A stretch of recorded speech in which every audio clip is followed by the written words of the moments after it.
อย่างในงานบุญกฐินหรือว่าบุญมหากฐินที่ตั้งอยู่สโมสรบ้านเฮาก็คือเป็นบุญใหญ่เพื่อสร้างความสามัคคีภายในบ้านจะมีสิบห้อยน้อยใหญ่เท่าแก่ในวงบ้านเฮาเป็นเจ้าภาพรัฐแล้วก็เพื่อหาขึ้นหรือว่าหาแรงขึ้นสมทบขึ้นสร้างทางเปตงแล้วก็พากันปรับปรุงแก้ไขเพื่อพัฒนาการเฮ็ดบุญเป็นการสร้างบารมีคุณงามความดี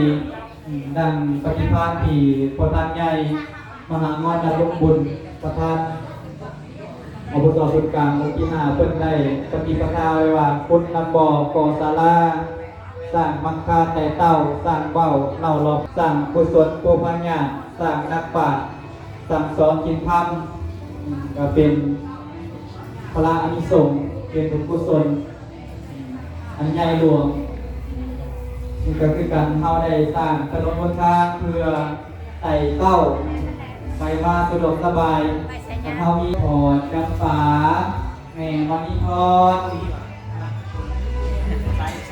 ขอเจ้าสาธุขอให้เป็นบุญเป็นกุศลเด้อปกปุกสุขเย็นอยู่ดีมีแรงขอให้เป็นทางแก้วทางจิตจิตประการกินยาบุกจงยาลมจะได้บุกเป็นทางประกาศสำหรับออกตนญาติโยมท่านใดอย่าทวงบริจาคทานหรือว่าอยากประกอบส่วน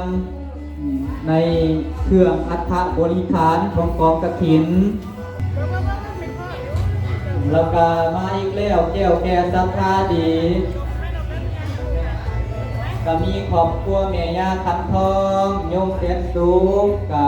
ได้เป็นเจ้าภาพเจ้าศรัทธาบูชาผ้าบริวารพละมันยืนสาธุ